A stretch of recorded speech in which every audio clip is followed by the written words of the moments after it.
ತ್ರಿವರ್ಣ ನ್ಯೂಸ್ಗೆ ಸ್ವಾಗತ. ನಾನು BM ಹನೀಫ್. ಇದು ಮಾತುಕತೆ. ತ್ರಿವರ್ಣ ಚಾನೆಲ್ನ ಮಾತುಕತೆಯಲ್ಲಿ ಇವತ್ತು ನಮ್ಮ ಜೊತೆಗೆ ಇದ್ದಾರೆ ಅಬ್ದುಲ್ ರಹಮಾನ್ ಪಾಷಾ. ಪ್ರೊಫೆಸರ್ ಅಬ್ದುಲ್ ರಹಮಾನ್ ಪಾಷಾ ಅವರು ಭಾಷಾ ವಿಜ್ಞಾನದಲ್ಲಿ MA ಮಾಡಿದವರು. ಆಮೇಲೆ ಇಂಗ್ಲಿಷ್ ಲ್ಯಾಂಗ್ವೇಜ್ ಟೀಚಿಂಗ್ ನಲ್ಲಿ ಡಿಪ್ಲೊಮಾ ಮಾಡಿದ್ರು. ಆಮೇಲೆ ಇಂಗ್ಲಿಷ್ ಕಮ್ಯುನಿಕೇಶನ್ ನಲ್ಲಿ ಡಿಪ್ಲೊಮಾ ಕೋರ್ಸ್ ಮಾಡಿದ್ದಾರೆ. ಅದೇ ರೀತಿ ಕ್ರಿಯೇಟಿವ್ ರೈಟಿಂಗ್ ಇನ್ ಇಂಗ್ಲಿಷ್ ಇದರಲ್ಲೂ ಕೂಡ ಡಿಪ್ಲೊಮಾ ಕೋರ್ಸ್ ಮಾಡಿದ್ದಾರೆ. ಅದೇ ರೀತಿ ಟ್ರಾನ್ಸ್ಲೇಷನ್ ಕುರಿತು PG ಡಿಪ್ಲೊಮಾ, ಇದು 5 ಪೋಸ್ಟ್ ಗ್ರಾಜುಯೇಷನ್ ಪದವಿಗಳನ್ನು ಇವರು ಹೊಂದಿದ್ದಾರೆ.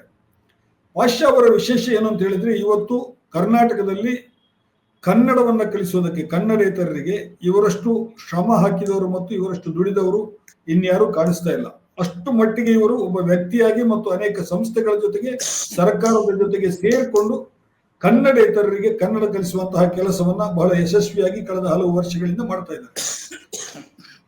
ಅಬ್ದುಲ್ ರಹಮಾನ್ ಪಾಷಾ ಅವರು ಆಕಾಶವಾಣಿಯ ನಿರ್ಮಾಪಕರಾಗಿ ಕೆಲಸ ಮಾಡಿದವರು. ಆಕಾಶವಾಣಿಯ ಸಿಬ್ಬಂದಿಯಾಗಿ ಅವರು ಬಹಳಷ್ಟು ವರ್ಷಗಳ ಕೆಲಸ ಮಾಡಿದ್ರು. ಆಮೇಲೆ ಮಂಗಳೂರಿನಲ್ಲಿದ್ರು, ಮಂಗಳೂರು ಆಕಾಶವಾಣಿಯಲ್ಲಿ, ಬೆಂಗಳೂರು ಆಕಾಶವಾಣಿಯಲ್ಲಿ ಕೆಲಸ ಮಾಡಿದ್ದಾರೆ. ಆಮೇಲೆ ಅವರು ಅದಕ್ಕೆ ರಾಜೀನಾಮೆ ಕೊಟ್ಟು ಒಂದು ಸಂಸ್ಥೆಯನ್ನ ಆರಂಭಿಸಿ ಕನ್ನಡಕ್ಕೆ ಸಂಬಂಧಿಸಿ, ಆಡಳಿತದಲ್ಲಿ ಕನ್ನಡಕ್ಕೆ ಸಂಬಂಧಿಸಿ, ವಿಜ್ಞಾನದಲ್ಲಿ ಕನ್ನಡಕ್ಕೆ ಸಂಬಂಧಿಸಿ ಸಾಕಷ್ಟು ಪುಸ್ತಕಗಳನ್ನು ಬರೆದಿದ್ದಾರೆ. ಅದೇ ರೀತಿ ಸಾಕಷ್ಟು ಕೆಲಸವನ್ನು ಕೂಡ ಅವರು ಮಾಡಿದ್ದಾರೆ.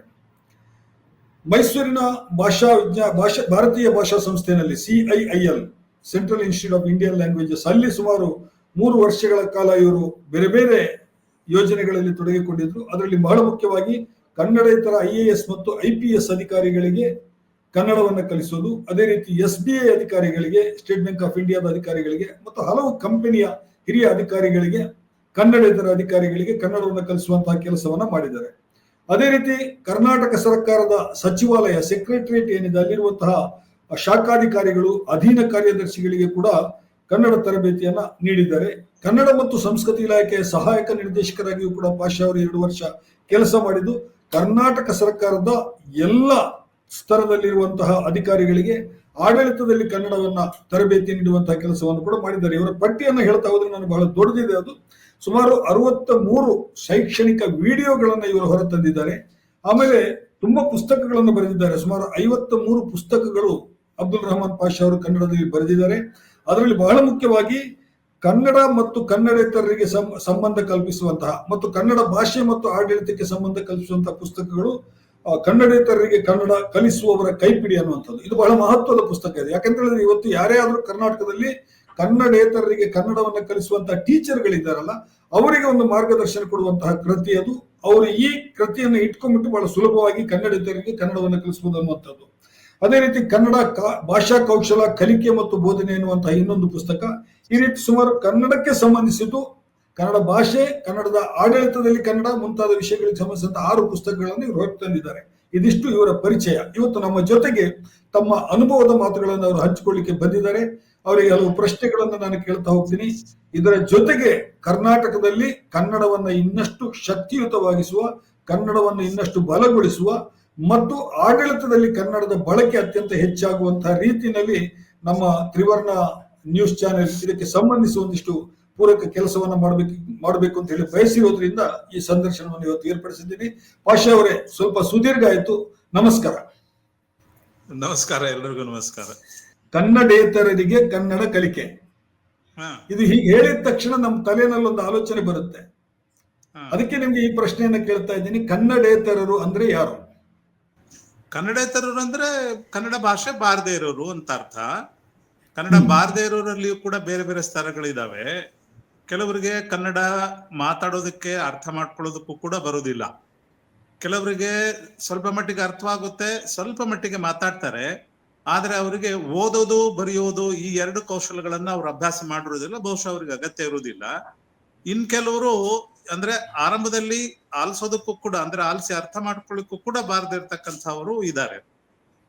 ಇವರನ್ನ ನಾವು ಭಾಷಾ ಆಧಾರದ ಮೇಲೆ ಕನ್ನಡೇತರರು, ಕನ್ನಡ ಬಾರದೇ ಇರುವವರು ಅಂತ ಕರಿತೇವೆ ಅಷ್ಟೇನೇನೆ.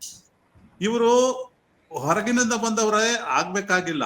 ಹೊರಗಡೆಯಿಂದ, ಹೊರ ರಾಜ್ಯದಿಂದ ಇತ್ತೀಚೆಗೆ ಬಂದವರೇ ಆಗ್ಬೇಕಾಗಿಲ್ಲ. ಇವರು ನಮ್ಮಲ್ಲಿಯೇ, ಕನ್ನಡ ನಾಡಿನಲ್ಲೇನೆ, ಕರ್ನಾಟಕದಲ್ಲಿಯೇ ಇದ್ದು ಅನೇಕ ಕಾರಣಗಳಿಗಾಗಿ ಕನ್ನಡ ಭಾಷೆಯನ್ನ ಅಭ್ಯಾಸ ಮಾಡ್ಲಿಕ್ಕೆ ಆಗದೆ ಇರ್ತಕ್ಕಂಥ ಸ್ಥಿತಿಯಲ್ಲಿ ಕೂಡ ಇರುವಂತಹ ಅವಕಾಶ ಇದೆ. ಇವರು ಕನ್ನಡೇತರರು ಅನೇಕ ಮಾತೃಭಾಷೆಯರಿದ್ದಾರೆ. ಪ್ರಧಾನವಾಗಿ ಉರ್ದು ಮಾತೃಭಾಷೆಯರಾಗಿರಬಹುದು, ಅಂದ್ರೆ ಮನೆ ಮಾತು ಉರ್ದು ಆಗಿರ್ತಕ್ಕಂಥವ್ರು.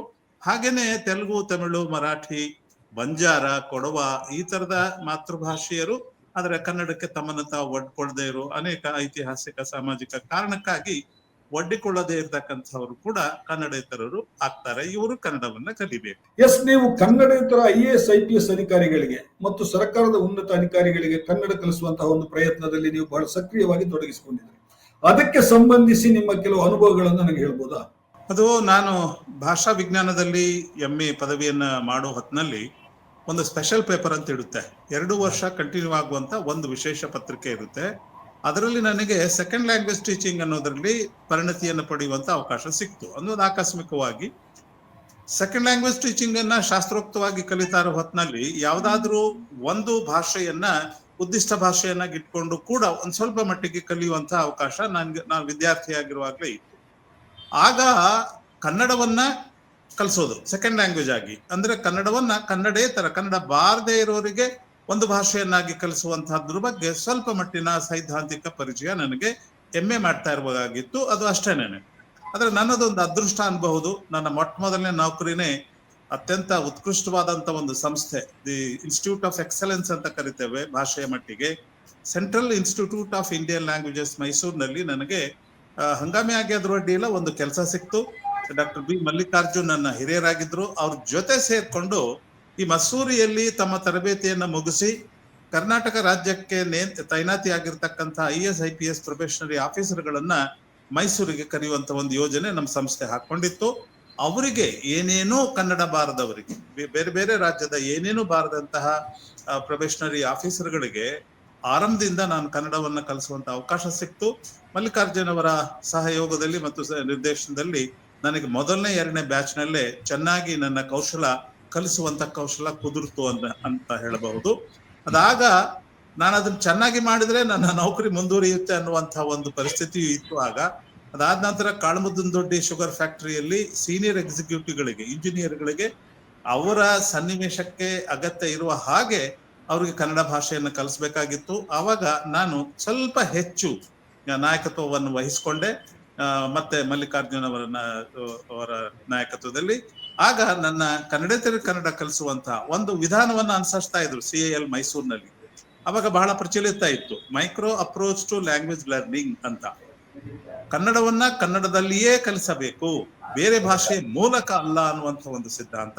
ಎರಡನೇದಾಗಿ ಆರಂಭದಲ್ಲೇನೆ ಮೊದಲನೇ ತರಗತಿ ಅಥವಾ ಅವಧಿಯಲ್ಲೇನೆ ಪೂರ್ಣ ವಾಕ್ಯಗಳನ್ನ ಮಾತಾಡೋದಕ್ಕೆ ಶುರು ಮಾಡ್ಬೇಕು. ಪದಗಳಿಂದ ಶುರು ಮಾಡಿ ಆಮೇಲೆ 2 ಪದ ಹೀಗಲ್ಲ. ನೈಜವಾಗಿರ್ಬೇಕು ಅಂದ್ರೆ ಭಾಷೆ ಪದದಲ್ಲಿ ಬರುತ್ತೆ. ಅಂದ್ರೆ ನಾನು ಪಾಷಾ, ನೀವು ಯಾರು, ನೋಡಿ ಇದು ಪೂರ್ಣ ವಾಕ್ಯಗಳು. ಈ ಮಾದರಿಯಲ್ಲಿ ಶುರು ಮಾಡಿ ನೀವು ಟೆನ್ಸ್ ಅನ್ನಿ ಅಥವಾ ಪ್ಲೂರಲ್ ಅನ್ನಿ ಇನ್ನೊಂದನ್ನಿ ಬೆಳಿತಾ ಬೆಳಿತಾ ಬೆಳಿತಾ ಹೋಗುವಂತ ಒಂದು ಮಾದರಿ micro approach to language learning. ಇದನ್ನ ನೆಚ್ಕೊಂಡು ನಾನು ಸ್ವಲ್ಪ ಜಾಸ್ತಿ ಕುದುರ್ದೆ ಅಂತ ಹೇಳಬಹುದು. ಆನಂತರ ಕನ್ನಡ ಮತ್ತು ಸಂಸ್ಕೃತಿ ಇಲಾಖೆ ಇತ್ಯಾದಿ ನನ್ನ ಈ ಪ್ರಯೋಗ ಅಲ್ಲಿ ಬೆಳೀತಾ ಹೋಯ್ತು. ಎಸ್, ಒಂದು 15-20 ವರ್ಷಗಳ ಹಿಂದೆ ಕರ್ನಾಟಕದಲ್ಲಿ ಬಹಳಷ್ಟು IAS ಅಧಿಕಾರಿಗಳಿಗೆ ಕನ್ನಡದಲ್ಲಿ ಸರಿಯಾಗಿ ಮಾತಾಡ್ತಾ ಇರಲಿಲ್ಲ. ಅವರು ಸ್ವಲ್ಪ ಮಾತಾಡ್ತಾ ಇರೋರು ಕೂಡ ಕನ್ನಡದ ಕಡತಗಳನ್ನು ಸರಿಯಾಗಿ ನೋಡ್ತಾ ಇರಲಿಲ್ಲ. ಇಂಗ್ಲಿಷ್ ನಲ್ಲಿ ಕಡತಗಳಿಗೆಲ್ಲ ಸಹಿ ಹಾಕುವಂತ ಪದ್ಧತಿ ಇತ್ತು. ಓವರ್ ದಿ ಇಯರ್ಸ್ ಅದು ಬೇರೆ ಬೇರೆ ಮುಖ್ಯಮಂತ್ರಿಗಳ ಕಾಲದಲ್ಲಿ ಇದನ್ನ ಬಹಳ ನಿಧಾನಕ್ಕೆ ಜಾರಿಗೆ ತಂದು ಬಹಳಷ್ಟು ಅಧಿಕಾರಿಗಳು ಇವತ್ತು ಆ ಪರಿಸ್ಥಿತಿ ಚೆನ್ನಾಗಿದೆ ಅಂತ ಹೇಳಿ ನನಗೆ ಅನಿಸ್ತಾ ಇದೆ.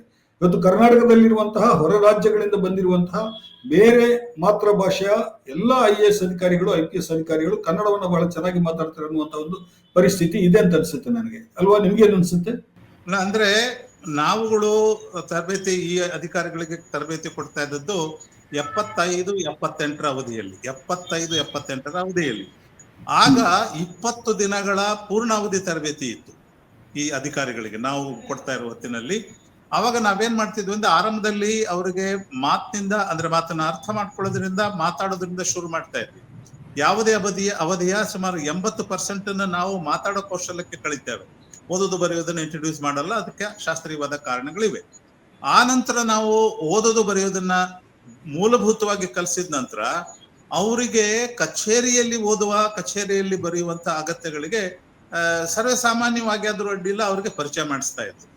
ನಾನು ಕೆಲಸ ಮಾಡ್ತಾ ಇದ್ದ ದಿನಗಳಲ್ಲಿ ಆ ಅಧಿಕಾರಿಗಳನ್ನ ನಾಟಕಕ್ಕೆ ಕರ್ಕೊಂಡು ಹೋಗ್ತಾ ಇದ್ವಿ, ಸಿನಿಮಾಗಳಿಗೆ ಕರ್ಕೊಂಡು ಹೋಗ್ತಾ ಇದ್ವಿ.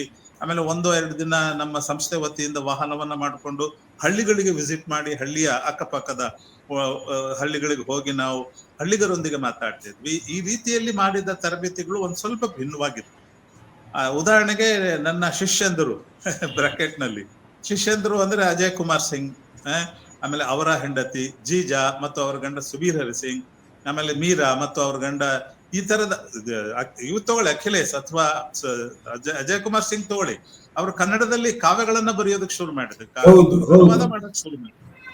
ಆ ಕಾಲದ ಒಂದು 3 ಬ್ಯಾಚ್ಗಳು ಅವರ ತರಬೇತಿ ಭಿನ್ನವಾಗಿತ್ತು. ಆದ್ರೆ ಆನಂತರದ ತರಬೇತಿಗಳು ಮೈಸೂರಿನಲ್ಲಿ ಏನದು ಅಡ್ಮಿನಿಸ್ಟ್ರೇಟಿವ್ ಲ್ಯಾಂಗ್ವೇಜ್ ಅಲ್ಲ, ಅಡ್ಮಿನಿಸ್ಟ್ರೇಟಿವ್ ಇನ್ಸ್ಟಿಟ್ಯೂಟ್ ಅಂತ ಏನೋ ಇದೆ ಅಂತ, ಆಡಳಿತ ತರಬೇತಿ ಕೇಂದ್ರ, ಆಡಳಿತ ತರಬೇತಿ ಕೇಂದ್ರ, ಕ್ಷಮಿಸಬೇಕು, ಈಗಿನ ತರಬೇತಿಗಳು ಹೇಗೆ ನಡೆದಿವೆ ಅನ್ನೋದ್ರ ಬಗ್ಗೆ ನನಗೆ ಮಾಹಿತಿ ಇಲ್ಲ. ನಮ್ಮ IAS IPS ಅಧಿಕಾರಿಗಳ ತರಬೇತಿಯ ಯಶಸ್ಸನ್ನ ಗಮನಿಸಿ ನಮ್ಮ ಆಗಿನ ನಿರ್ದೇಶಕರು ಡಾಕ್ಟರ್ ಪಟ್ನಾಯಕ್ ಅಂತ ಹೇಳಿ, ದೇವಿ ಪ್ರಸಾದ್ ಪಟ್ನಾಯಕ್, ಬಹಳ ಮೈಸೂರಿನವರು, ಅವರು ಒರಿಸ್ಸಾದವರು, ಮೈಸೂರಿನಲ್ಲಿದ್ರು. ಅವರು ಭಾಷಾ ವಿಜ್ಞಾನಿಗಳು. ಅವರು ಕೇಂದ್ರ ಸರ್ಕಾರ ಜೊತೆಗೆ ಸ್ಟೇಟ್ ಬ್ಯಾಂಕ್ ಆಫ್ ಇಂಡಿಯಾ ಜೊತೆ ಮಾತಾಡ್ಕೊಂಡು ಸ್ಟೇಟ್ ಬ್ಯಾಂಕ್ ಆಫ್ ಇಂಡಿಯಾದ ಅಧಿಕಾರಿಗಳನ್ನ ಕಡೆಗೆ ಕನ್ನಡವನ್ನ ಕಲಿಸುವಂತ ಒಂದು ದೊಡ್ಡ ಯೋಜನೆಯನ್ನ ಅವರಿಂದ ತೆಗೆದುಕೊಂಡು ಅದರಲ್ಲಿ ಕೂಡ ನಾನು ಸಕ್ರಿಯನಾಗಿದ್ದೆ ಮೈಸೂರಿನಲ್ಲಿ ಇರೋವರೆಗೆ. ಆ ನಂತರ ಇದೇ ಹೇಳಿದ್ನಲ್ಲ, ಅವ್ರು ಬಹಳ ಜಾಣರಾಗಿದ್ರು, ಪ್ರಭಾವಿಯಾಗಿದ್ರು.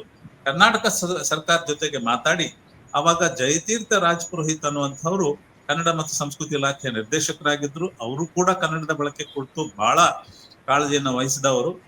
ಇವರು ಮಾತಾಡ್ಕೊಂಡು ಸರ್ಕಾರದ ಸಚಿವಾಲಯದ ಶಾಖಾಧಿಕಾರಿಗಳು ಮತ್ತು ಅಧೀನ ಕಾರ್ಯದರ್ಶಿಗಳು ಇವರಿಗೆ ಈ ಬಾರಿ ಆಡಳಿತ ಕನ್ನಡವನ್ನು ಹೇಳ್ಕೊಡ್ಬೇಕು. ನನಗೆ ಸ್ವಲ್ಪ ಭಿನ್ನವಾದಂತ ಕ್ಷೇತ್ರ ಆಯ್ತು.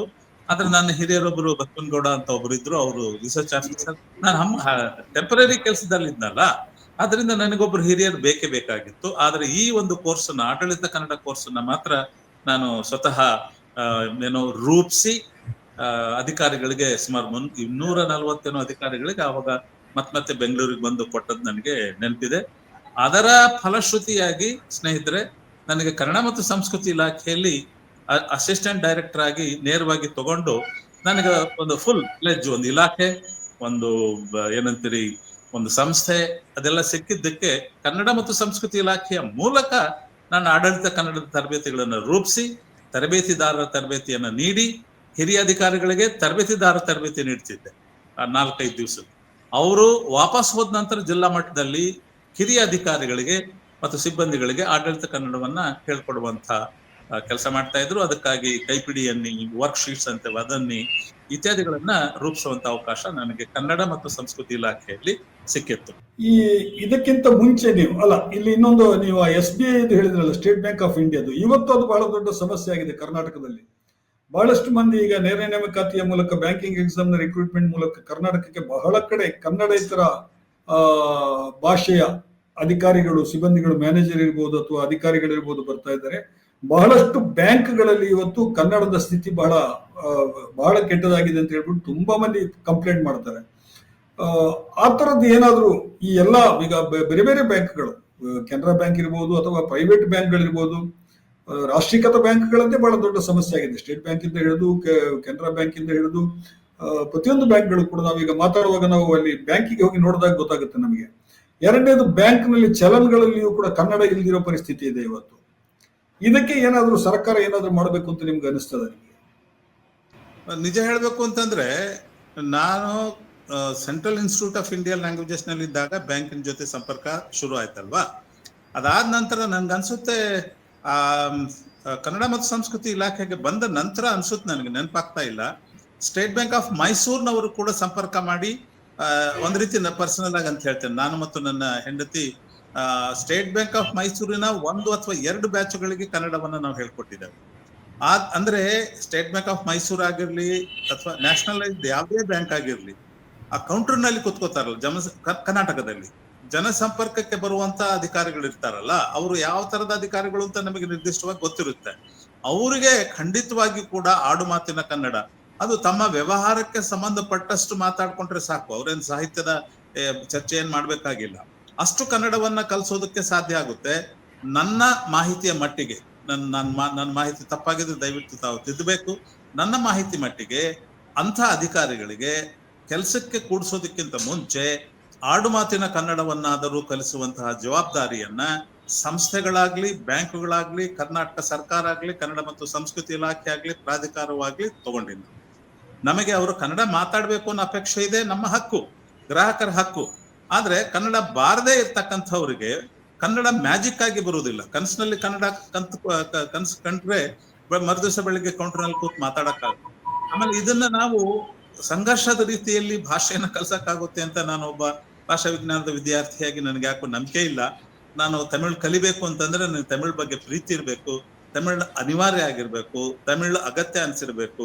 ನನ್ಗೆ ಕಲ್ಸೋದಕ್ಕೆ ಯಾರಾದ್ರೂ ಒಬ್ರು ಸಹೃದಯ ಇರುತ್ತೆ, ತಮ್ಮ ಅದೇನ್ ಮಹಾಕಣ ಒಂದು 8 ದಿವಸದಲ್ಲಿ ಕರಿಬಹುದು ಅಂತ ಹೇಳ್ಕೊಡೋರಾಗ್ಬೇಕು. ಆದ್ರೆ ವೈಯಕ್ತಿಕ ಮಟ್ಟದಲ್ಲಿ ನನ್ ಜೊತೆನೆ ಅನೇಕ, ಈಗ BEL ಆಗಿರ್ಬೋದು, KPTCL ಆಗಿರ್ಬೋದು, ಬೆಸ್ಕಾಂ ಆಗಿರ್ಬೋದು, ವೈಯಕ್ತಿಕ ಮಟ್ಟ, ನಬಾರ್ಡ್ ವೈಯಕ್ತಿಕ ಮಟ್ಟದಲ್ಲಿ ನನ್ನನ್ನು ಸಂಪರ್ಕ ಮಾಡಿದ್ದಾರೆ. ನನ್ನ ಬಗ್ಗೆ ಸ್ವಲ್ಪ ಗೊತ್ತಿದೆ ಅದೃಷ್ಟವಶಾತ್. ಅವರು, ನಾನು ಮತ್ತು ನನ್ನ ಪತ್ನಿ 10 ದಿವಸದ ತರಬೇತಿಗಳನ್ನು ಕೂಡ ಬೆಸ್ಕಾಂನವ್ರಿಗೆ, KPTCL ಮಾಡಿದ್ದಾರೆ. ಸಂತೋಷ, ನನಗೊಂದು ವೃತ್ತಿ ಅಂತ ಆಯ್ತು, ಬಹಳ ಸಂತೋಷ. ಆದ್ರೆ ನಾನು ಹೇಳೋದು ಅಧಿಕೃತವಾಗಿ, ನಾನು ಕನ್ನಡ ಮತ್ತು ಸಂಸ್ಕೃತಿ ಇಲಾಖೆಯಲ್ಲಿ ಇರುವಾಗ ಹನೀಫರೇ, ನನ್ನ ಹಿರಿಯ ಅಧಿಕಾರಿಗಳು ಏನ್ ಹೇಳ್ಕೊಡ್ತಿದ್ದು ಅಂದ್ರೆ, ಪಾಷಾ ನಮ್ಮ ಇಲಾಖೆ ಹೆಸರು ಕನ್ನಡ ಮತ್ತು ಸಂಸ್ಕೃತಿ. ಸಂಸ್ಕೃತಿಯ ಕೆಲಸವನ್ನ ನೋಡ್ಕೊಳ್ಳೋದಕ್ಕೆ ನಮ್ಮಲ್ಲಿ 15-16 ಅಕಾಡೆಮಿಗಳಿದಾವೆ. ಅವ್ರಿಗೆ ಹಣವನ್ನ ಟ್ರಾನ್ಸ್ಫರ್ ಮಾಡಿ ಅಕೌಂಟ್ ಚೆನ್ನಾಗಿ ನೋಡ್ಕೊಂಡ್ಬಿಟ್ರೆ ನಮ್ ಜವಾಬ್ದಾರಿ ಮುಗೀತು. ನಾವು ಯಕ್ಷಗಾನ, ಬಯಲಾಟ, ಸಂಗೀತ ಕಾರ್ಯಕ್ರಮ, ಉತ್ಸವ ಮಾಡ್ಬೇಕಾಗಿಲ್ಲ. ಆದರೆ ನಮ್ಮ ಏಕೈಕ ಕೆಲಸ ಅಂತಂದ್ರೆ ಅನೇಕ ರೀತಿಯಲ್ಲಿ ಕನ್ನಡದ ತರಬೇತಿಗಳನ್ನು ಕೊಡುವಂತಹದ್ದು. ಅದರಿಂದ ನೀವು ಒಬ್ಬ ಲಿಂಗ್ವಿಸ್ಟ್ ಅಂತ ನಿಮ್ಮನ್ನು ಕರ್ಕೊಂಬಂದಲ್ಲಿ ಕೂಡಿಸಿದ್ದಾರೆ, ಅದು ಯಾವ್ಯಾವ ನಮೂನೆಯ ಕನ್ನಡವನ್ನ ಕಲಿಸೋದಕ್ಕೆ ಸಾಧ್ಯವೋ ಅದನ್ನ ಮಾಡಿ ಅಂತ ನಮಗೆ ಹೇಳ್ತಾ ಇದ್ರು. ಇನ್ನು ಒಂದು ಸಣ್ಣ ನೆನಪು ಮಾಡ್ಕೊಂಡು ಹೇಳ್ಬೇಕು ಅಂದ್ರೆ, ನನ್ನನ್ನ central institute of Indian languages ನಿಂದ ಬಿಡುಗಡೆ ಮಾಡುವಾಗ ಹನೀಫರೇ, ನಾನೊಬ್ಬ ಚಿಕ್ಕ ಅಧಿಕಾರಿಯಾಗಿದ್ದೆ, ಒಬ್ಬ ಟೆಂಪರರಿ ಎಂಪ್ಲಾಯಿ ಆಗಿದ್ದೆ. ಆದ್ರೂ ಕೂಡ ಡಾಕ್ಟರ್ ಪಟ್ನಾಯಕರು ಒಂದು ಅಫಿಷಿಯಲ್ ಮೀಟಿಂಗ್ ಇಟ್ಟು ನನ್ನ ಬೀಳ್ಕೊಡುಗೆ ಕೊಟ್ಟರು. ಬಹಳ ಸಂತೋಷದ ವಿಚಾರ. ಅವ್ರಿಗೆ ಒಂದು ಉದ್ದೇಶ ಇತ್ತು. ಅವ್ರು ಹೇಳಿದ್ರು, ನೀನ್ ಇಲ್ಲಿಂದ ಹೋಗ್ತಿದ್ಯಾ ಕನ್ನಡ ಮತ್ತು ಸಂಸ್ಕೃತಿ ಇಲಾಖೆಗೆ, ವಾಪಸ್ಸು ಬರಬೇಡ. ಬಂದ್ರೆ ನಿನ್ ಕೆಲಸ ನಿನ್ನ ಕೊಡ್ತೇನೆ, ಆದ್ರೆ ನೀನು ವಾಪಸ್ ಬರಬೇಡ ಸರ್ ಅಂತ ಹೇಳಿದ್ರೆ, ಅವ್ರು ಹೇಳಿದ್ರು, ಅಲ್ಲಿ ಇದ್ಕೊಂಡು ಒಂದು ತರಬೇತಿ, ಕನ್ನಡ ಭಾಷಾ ತರಬೇತಿ ಕೇಂದ್ರವನ್ನ ಸ್ಥಾಪಿಸು ನಿನ್ನ ಇಲಾಖೆ ಒಳಗಡೆ. ಅದಕ್ಕೊಂದು ಸಾಂಸ್ಥಿಕ ರೂಪ ಕೊಡು. ನಾನು ನಿನ್ ಜೊತೆ ಇದ್ದೇನೆ. ಇನ್ನ 4-5 ಜನ ಭಾಷಾ ವಿಜ್ಞಾನಿಗಳನ್ನ ಅಲ್ಲಿ ಇಟ್ಕೋ. ಒಂದು ಇಂಡಿಪೆಂಡೆಂಟ್ ಸ್ವಾಯತ್ತ ಕೇಂದ್ರವನ್ನಾಗಿ ಮಾಡು ಅಂತ ನನಗೆ ಕನಸನ್ನು ಕಟ್ಟಿ ಕಳಿಸಿದ್ರು. ಆ ಉತ್ಸಾಹದಲ್ಲಿ ಆವಾಗ ಕಸಾಪ, ಕನ್ನಡ ಸಾಹಿತ್ಯ ಪರಿಷತ್ತಿನ ಅಧ್ಯಕ್ಷರು ಹಂಪನ ಇದ್ರು. ಹಂಪನ ಕೂಡ ಒಬ್ಬ ಭಾಷಾ ವಿಜ್ಞಾನ ಆಗಿದ್ದು, ಒಳ್ಳೆ ಜೋಡಿ. ನಾನು ಅವ್ರನ್ನ ಕಂಡು ಗುರುಗಳೇ ಅಂತ ಮಾತಾಡಿಸಿ, ಏನಯ್ಯ ಅಂದ್ರೆ ಕನ್ನಡೇತರರು ಕನ್ನಡ ಕಲಿಸುವಂತ ಒಂದು ಯೋಜನೆಯನ್ನ ಕನ್ನಡ ಮತ್ತು ಸಂಸ್ಕೃತಿ ಇಲಾಖೆ ಮತ್ತು ತಾವು ಸೇರಿ ಮಾಡೋಣ ಅಂದಾಗ ಬಹಳ ಖುಷಿಯಿಂದ ಒಪ್ಕೊಂಡು, ಆಗ 50 ವರ್ಷಗಳ ಹಿಂದೆ ಹನೀಫರೇ, ಒಂದು ಸ್ಪೋಕನ್ ಕನ್ನಡ, ಮಾತಾಡುವ ಕನ್ನಡ ಅನ್ನುವಂಥ ಒಂದು ಪುಸ್ತಕವನ್ನ ವಿಶೇಷ ರೀತಿಯಲ್ಲಿ ರಚನೆ ಮಾಡಿ ಕಸಾಪ ಅದನ್ನ ಪ್ರಕಟಣೆ ಮಾಡಿದೆ. ಇನ್ನ 2 ವಿದ್ವಾಂಸರ ಜೊತೆಗೆ ನಾನು ಬರೆದಿರೋ ಪುಸ್ತಕ.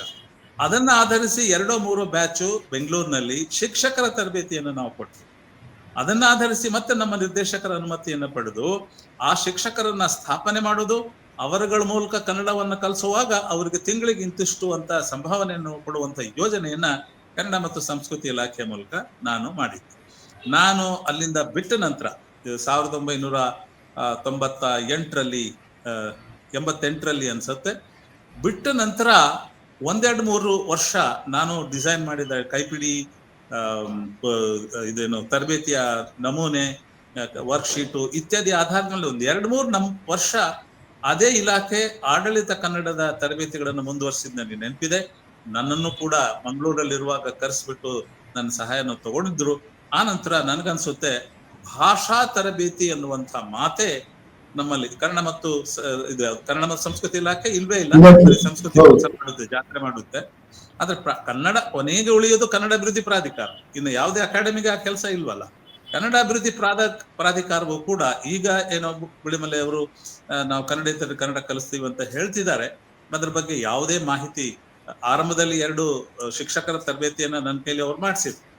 ಆನಂತರ ನಾನು ಹೇಳಿದೆ, ನಾನು ಇದನ್ನು ಅನುಸರಿಸ್ತೇನೆ, ಅವ್ರ ಕ್ಲಾಸ್ಗಳಿಗೆ ಹೋಗ್ತೇನೆ, ಅವ್ರನ್ನ ಗಟ್ಟಿ ಮಾಡ್ತೇನೆ, ಸಬಲೀಕರಿಸ್ತೇನೆ ಅಂತ ಎಲ್ಲ ಹೇಳಿದ್ರು ಕೂಡ ನನ್ನ ಪರಿಣಿತಿ, ನನ್ನ ಹಿನ್ನೆಲೆ ಹೊರತಾಗಿಯೂ ಕೂಡ ಕನ್ನಡ ಅಭಿವೃದ್ಧಿ ಪ್ರಾಧಿಕಾರ ನನ್ನ ಸೇವೆಯನ್ನು ಬಳಸ್ಕೊಳ್ತಾ ಇದೆ. ಒಂದೊಂದು ತರಗತಿಯಲ್ಲಿ 100-150 ಇಟ್ಕೊಂಡು ಕನ್ನಡ ಕಲಿಸ್ತೇನೆ ಅಂತಿದ್ದಾರೆ. ಒಟ್ಟಾರೆ ಸಂಕ್ಷಿಪ್ತವಾಗಿ ಹೇಳೋದಾದ್ರೆ, ಸರ್ಕಾರದ ವತಿಯಿಂದ ಬ್ಯಾಂಕ್ಗಳಾಗ್ಲಿ ಅಥವಾ ಯಾವುದೇ ಇತರ ಸಾರ್ವಜನಿಕ ಸಂಸ್ಥೆಗಳ ಸಿಬ್ಬಂದಿಗಳಿಗೆ ಆಡು ಮಾತಿನ ಕನ್ನಡವನ್ನಾದರೂ, ವ್ಯಾವಹಾರಿಕ ಕನ್ನಡವನ್ನಾದರೂ ಮಾಡುವಂತಹ ಒಂದು ವ್ಯವಸ್ಥೆ ಇದೆ ಅಂತ ನನಗೆ ಅನ್ಸಲ್ಲ. ಇದು ಸರಿಯಲ್ಲ. ಎಸ್, ಕರ್ನಾಟಕದಲ್ಲಿ ಆ ದೃಷ್ಟಿನಲ್ಲಿ ನೋಡಿದ್ರೆ ಬೇರೆ ಎಲ್ಲಾ ಸರ್ಕಾರಗಳಿಗೆ ಹೋಲಿಸಿದ್ರೆ, ರಾಜ್ಯ ಸರ್ಕಾರಗಳಿಗೆ ಹೋಲಿಸಿದ್ರೆ ಕರ್ನಾಟಕದಲ್ಲಿ ಸಾಕಷ್ಟು ಕನ್ನಡಕ್ಕೆ ಸಂಬಂಧಿಸಿ ಕೆಲಸಗಳು ಸರ್ಕಾರದ ವತಿಯಿಂದ ನಡೀತಾ ಇರೋದಿದೆ. ಈಗ ಸರ್ಕಾರದಲ್ಲಿ ಕನ್ನಡ ಸಂಸ್ಕೃತಿ ಇಲಾಖೆ ಇದೆ, ಕನ್ನಡ ಕಾವಲು ಸಮಿತಿ ಅಂತ ಹಿಂದೆ ಇತ್ತು, ಕನ್ನಡ ಅಭಿವೃದ್ಧಿ ಪ್ರಾಧಿಕಾರ ಇದೆ, ಅದರ ಅಧ್ಯಕ್ಷರಿಗೆ ಸಚಿವ ಸ್ಥಾನಮಾನವನ್ನು ಕೊಟ್ಟಿದ್ದಾರೆ. ಆಮೇಲೆ ಗಡಿನಾಡು ಭಾಗದ ಅಭಿವೃದ್ಧಿ ಇದಕ್ಕೆ ಸಂಬಂಧಿಸಿದ ಪ್ರಾಧಿಕಾರದಲ್ಲಿಯೂ ಕೂಡ ಕನ್ನಡಕ್ಕೆ ಸಂಬಂಧಿಸಿದ ಸಾಕಷ್ಟು ಕೆಲಸಗಳು ನಡೀಬೇಕಾಗ್ತದೆ. ಈ ತರ ಬೇರೆ ಬೇರೆ ರೀತಿಯಲ್ಲಿ, ಅದರ ಜೊತೆಗೆ ಕನ್ನಡ ಸಾಹಿತ್ಯ ಪರಿಷತ್ತು ಬಹಳ ದೊಡ್ಡ ಮಟ್ಟದಲ್ಲಿ ಕರ್ನಾಟಕದಲ್ಲಿ ಅದರ ಸಾಹಿತ್ಯ ಸಮ್ಮೇಳನಗಳಿರ್ಬೋದು ಅಥವಾ ಬೇರೆ ಬೇರೆ ವಿಚಾರ ಸಂಕಿರಣಗಳಿರ್ಬೋದು ಕನ್ನಡಕ್ಕೆ ಸಂಬಂಧಿಸಿ ನಡೀತಾ ಇರುವಂತದ್ದು ಬಹಳ ದೊಡ್ಡ ಮಟ್ಟದಲ್ಲಿ ನಡೀತಾ ಇದೆ. ಇಷ್ಟಾಗಿಯೂ ಕೂಡ ಇವತ್ತು ಕರ್ನಾಟಕದಲ್ಲಿ ಕನ್ನಡೇತರರಿಗೆ ಕನ್ನಡ ಕಲಿಸಬೇಕು ಅನ್ನುವಂತಹ ಪರಿಸ್ಥಿತಿ ಅನಿವಾರ್ಯವಾಗಿರೋದು ಏಕೆ? ನಾನು ನಿಮಗೆ ಈಗಾಗಲೇ ಸ್ವಲ್ಪ ಹೇಳಿದ ಹಾಗೆ, ಎಲ್ಲರೂ ಕನ್ನಡ, ಒಂದನೇದಾಗಿ ಗಡಿ ಅಭಿವೃದ್ಧಿ ಅಧಿಕಾರ ಆಗ್ಲಿ, ಕನ್ನಡ ಸಾಹಿತ್ಯ ಪರಿಷತ್ ಆಗ್ಲಿ, ಕನ್ನಡ ಮತ್ತು ಸಂಸ್ಕೃತಿ ಇಲಾಖೆ ಆಗ್ಲಿ ಇತ್ಯಾದಿ, ಇವರು ಯಾರೂ ಕೂಡ ಕನ್ನಡೇತರರಿಗೆ ಕನ್ನಡವನ್ನ ಕಲಿಸುವುದು ತಮ್ಮ ಪ್ರಧಾನವಾದಂತಹ ಕಾರ್ಯ ಅಂತ ಅಂದ್ಕೊಂಡಿಲ್ಲ. ಅವರ ಅಜೆಂಡಾದಲ್ಲಿಲ್ಲ, ಅವರಲ್ಲಿ ಬಜೆಟ್ ಇಲ್ಲ, ಅವರಲ್ಲಿ ಯೋಜನೆಗಳೇ ಇಲ್ಲ. ಸ್ಪಷ್ಟವಾಗಿ ಹೇಳ್ತಾ ಇದ್ದೇನೆ. ಮಹೇಶ್ ಜೋಶಿ ಅವರು ಅಧ್ಯಕ್ಷರಾಗಿ ಬಂದ ನಂತರ ನಾನು ಆಕಾಶವಾಣಿಯಲ್ಲಿ ಇದ್ದಾಗ ನಾವು ಸಹೋದ್ಯೋಗಿಗಳಾಗಿದ್ವಿ ಅನ್ನೋ ಸಲಿಗೆಯಿಂದ ಈಗ ಹೋಗಿ ಮಹೇಶ್ ಜೋಶಿ ಹೆಂಗೂ ಇದ್ದಾರೆ ನನ್ನ ಸ್ನೇಹಿತರು, ಅವ್ರನ್ನ ಉದ್ದೀಪನ ಮಾಡೋಣ, 50 ವರ್ಷಗಳ ಹಿಂದೆ ನಾನು ಮತ್ತು ಹಂಪನ ಅವರು ಮಾಡಿದ ಯೋಜನೆಯನ್ನ ಮತ್ತೊಮ್ಮೆ ಪುನರುಜ್ಜೀವನಗೊಳಿಸಿ ಪುಸ್ತಕವನ್ನ ಬೇಕಾದ್ರೆ ಪರಿಷ್ಕರಣ ಮಾಡಿ ಅನೇಕ ಮುದ್ರಣಗಳನ್ನ ಕಂಡಿದೆ ನಮ್ಮ ಸ್ಪೋಕನ್ ಕನ್ನಡ ಪುಸ್ತಕ. ತರಬೇತಿಗಳನ್ನು ಕೂಡ ನಾವು ಕೊಡೋಣ ಸಾರ ಅಂತ ಹೇಳೋಣ ಅಂತ ನೋಡಿದ್ದೆ. ಅವರು ಬಹಳ ಉತ್ಸಾಹದಿಂದ ಒಪ್ಕೊಂಡ್ರು. ಆಮೇಲೆ ನಿಧಾನವಾಗಿ ಅವರ ಕಾರ್ಯಕ್ರಮಗಳ ವೈಖರಿಯೇ ಬೇರೆ. ಕನ್ನಡ ಭಾಷೆ, ಅದು ಕನ್ನಡ ಸಾಹಿತ್ಯಕ್ಕೂ ಭಾಷೆಕ್ಕೂ ಯಾಕೆ ವ್ಯತ್ಯಾಸ ಕಾಣೋದಿಲ್ಲ ಅನ್ನೋದೇ ನನ್ನ ಬಹಳ ದೊಡ್ಡ ಸಮಸ್ಯೆ. ಇನ್ನು ಕನ್ನಡ ಅಭಿವೃದ್ಧಿ ಪ್ರಾಧಿಕಾರ, ನಾನು ಈ ಹಿಂದಿನ ಅವಧಿಯಲ್ಲಿ ನಾನು ಒಬ್ಬ ಸದಸ್ಯನಾಗಿದ್ದೆ. ನಾಗಭರಣ ಅವರ ಅಧ್ಯಕ್ಷರಾಗಿದ್ದಾಗ ಆಗ ಕನ್ನಡ ಭಾಷೆಗೆ ಸಂಬಂಧಪಟ್ಟಂತ 3-4 ಮಹತ್ವದ ಕೆಲಸಗಳನ್ನ ನಾನು ಮಾಡಿದ್ದೆ. ಕನ್ನಡದಲ್ಲಿ ಅನುವಾದ ಮಾಡೋದ್ರ ಬಗ್ಗೆ ಅಂದ್ರೆ ಅಧಿಕೃತವಾಗಿ ನಾನಲ್ಲ, ಒಬ್ಬ ಸದಸ್ಯನಾಗಿ ಪ್ರಾಧಿಕಾರದ ಮೂಲಕ ಮಾಡಿಸಿದ್ದೇನೆ. ಏನು ಭಾಷಾಂತರ ಒಂದು ಅಕಾಡೆಮಿ ಅಥವಾ ಕುವೆಂಪು ಭಾಷಾ ಭಾರತಿ ಇದ್ದ ಹೊರತಾಗಿಯೂ ಕನ್ನಡದಲ್ಲಿ ಇಂಗ್ಲಿಷಿಂದ ಕನ್ನಡಕ್ಕೆ ಭಾಷಾಂತರ ಮಾಡಿಸೋದ್ರ ಬಗ್ಗೆ 2 ತರಬೇತಿ ಕಾರ್ಯಕ್ರಮಗಳನ್ನ ನಾನು ಮಾಡಿದ್ದೇನೆ ಬೇರೆ ಬೇರೆ ಸಂಸ್ಥೆಗಳ ಸೇರ್ಕೊಂಡು. ಕನ್ನಡದಲ್ಲಿ ವಿಜ್ಞಾನ ಸಾಹಿತ್ಯ ನಿರ್ಮಾಣ ಅಂತ ಒಂದು ಉಪಕ್ರಮವನ್ನ ಹಾಕೊಂಡು ವಿಜ್ಞಾನ ಸಾಹಿತ್ಯದಲ್ಲಿ ಕನ್ನಡ ಹೇಗೆ ಇರುತ್ತೆ, ಹೇಗೆ ಡೆವಲಪ್ ಆಗ್ಬೇಕು, ಲೇಖಕರನ್ನ ಹೇಗೆ ಸಜ್ಜುಗೊಳಿಸ್ಬೇಕು ಅಂತ ಹೇಳ್ಬಿಟ್ಟು 2 ದಿವಸದ ಒಂದು ಕಾರ್ಯಶಿಬಿರ, 50 ಜನ ಲೇಖಕರು ಕರ್ನಾಟಕದಾದ್ಯಂತ ಬಂದು ಭಾಗವಹಿಸಿದ್ರು. ಮತ್ತು ಅದು 2 ದಿವಸದ ಶಿಬಿರದ ಫಲಶ್ರುತಿಯಾಗಿ ಒಂದು ಪುಸ್ತಕವನ್ನು ಕೂಡ ನಾನು ಪ್ರಕಟಣೆ ಮಾಡಿಸಿದೆ, ನಾನಂದ್ರೆ ಪ್ರಾಧಿಕಾರದ. ಅದೇ ರೀತಿ ಆಡಳಿತ ಕನ್ನಡ ಭಾಷಾ ಕೌಶಲಾಭಿವೃದ್ಧಿ ಅನ್ನುವಂತಹ ಒಂದು ಕೈಪಿಡಿ ತರಬೇತಿ ನಾವು ಕೊಡ್ತಾ ಇರಲಿಲ್ಲ. ಅಟ್ಲೀಸ್ಟ್ ಕೌಶಲಾಭಿವೃದ್ಧಿ ಕೈಪಿಡಿಯನ್ನ ನಾನು ಪಬ್ಲಿಷ್ ಮಾಡ್ಲಿಕ್ಕೆ ಸಾಧ್ಯ. ಈಗಲೂ ಕೂಡ ವಾಪಸ್ ಬರ್ತೇನೆ. ಕನ್ನಡೇತರರಿಗೆ ಕನ್ನಡ ಅನ್ನುವಂಥ ಹೆಸರಿನಲ್ಲಿ ಕನ್ನಡ ಅಭಿವೃದ್ಧಿ ಪ್ರಾಧಿಕಾರ ಒಂದಷ್ಟು ಯೋಜನೆಗಳನ್ನ ಹಾಕೊಂಡಿದೆ. ಆದ್ರೆ ತರಗತಿಗಳಿಗೆ 1 ತಿಂಗಳಿಗೆ 10,000 ರೂಪಾಯಿ ಕೊಡುವಂತ ಯೋಜನೆ ಕೂಡ ಇದೆ. ಆದ್ರೆ ಪ್ರಾಧಿಕಾರದ ಯಾವಾಗ್ಲೂ ಕೂಡ ದುಡ್ಡಿನ ಕೊರತೆ ಇದೆ ಅನ್ನುವಂಥದ್ದನ್ನು ಹೇಳ್ತಾರೆ. ಬಹುಶಃ ಅದು ನಿಜ ಕೂಡ. ಆದ್ರೆ ಯಾವ ಪ್ರಾಮಾಣಿಕತೆಯಿಂದ ಒಂದು ಸಜ್ಜನಿಂದ ಕನ್ನಡೇತರರಿಗೆ ಕನ್ನಡ ಕಲಿಸೋದನ್ನ ಪ್ರಧಾನ ಕೆಲಸವನ್ನಾಗಿ ಮಾಡ್ಕೋಬೇಕಾಗಿತ್ತು, ಹಾಗೆ ನಮ್ಮ ಪ್ರಾಧಿಕಾರವು ಕೂಡ ಮಾಡ್ತಿಲ್ಲ. ಅಂದ್ರೆ ನನ್ನ ಮಾಹಿತಿಯ ಪ್ರಕಾರ 25-30 ಜನ ಮಾತ್ರ ಇಟ್ಕೊಂಡ್ರೆ ಒಂದು ತರಗತಿಯಲ್ಲಿ 3 ತಿಂಗಳಲ್ಲಿ ಚೆನ್ನಾಗಿ ಕನ್ನಡವನ್ನ ಕಲಿಸಬಹುದು. ನಾನು ಯಾವಾಗ್ಲೂ ಕೇಳ್ಕೊಂಡ್ರು ಕೂಡ 100 ಜನ 150 ಜನ ಲೆಕ್ಕ ಕೊಡ್ತಾರೆ ನಮ್ಮ ಪ್ರಾಧಿಕಾರ. ಅದರಿಂದ ಯೋಜನೆಗಳು ನಡೆದ್ರು ಕೂಡ ಕನ್ನಡ ಕಲಿಯುವಂತ ಸಾಧ್ಯತೆ ಬಹಳ ಕಡಿಮೆ. ಸೊ ಹೀಗಾಗಿ ಇನ್ನೊಂದು ಹೇಳ್ಬಿಡ್ತೇನೆ, ಈ ನಡುವೆ ಏನಾಗಿದೆ ಅಂತಂದ್ರೆ, ನಾನು ಯಾವಾಗ್ಲೂ ಹೇಳ್ತಿರ್ತೇನೆ, ಈ ಸರ್ಕಾರಿ ಇಲಾಖೆಗಳು, ಪ್ರಾಧಿಕಾರಗಳು, ಅಕಾಡೆಮಿಗಳು ಕೆಲಸ ಮಾಡ್ದಿದ್ರೇನೆ ಒಳ್ಳೇದಪ್ಪ ಅಂತ ಹೇಳ್ತಿರ್ತೇನೆ. ಯಾಕೆಂದ್ರೆ ಈ ಗ್ಯಾಪ್ ನಲ್ಲಿ ನಮ್ಮಂತವ್ರು ಹೊಟ್ಟೆಪಾಡು ನಡೀತಾ ಇರ್ತದೆ. ನನಗೀಗ ಸಿಕ್ಕಾಪಟ್ಟೆ ಕೆಲಸ ಇದೆ ವೈಯಕ್ತಿಕವಾಗಿ, ಮತ್ತು ನನ್ನ ಪತ್ನಿ ಕೂಡ ಕನ್ನಡ ಲೆಕ್ಚರರ್ ಮತ್ತು ಪ್ರೊಫೆಸರ್, ಅವರು ಕೂಡ ತರಬೇತಿ ಇದೆ. ನಾವಿಬ್ಬರು ಮನೆಯಲ್ಲಿ ಟ್ಯೂಷನ್ ಕೊಡ್ತಾ ಇದೀವಿ ಸರ್. 10 ಕ್ಲಾಸ್ಗಳಿಗೆ 10,000 ರೂಪಾಯಿ ದುಡ್ಡು ತಗೋತೇವೆ.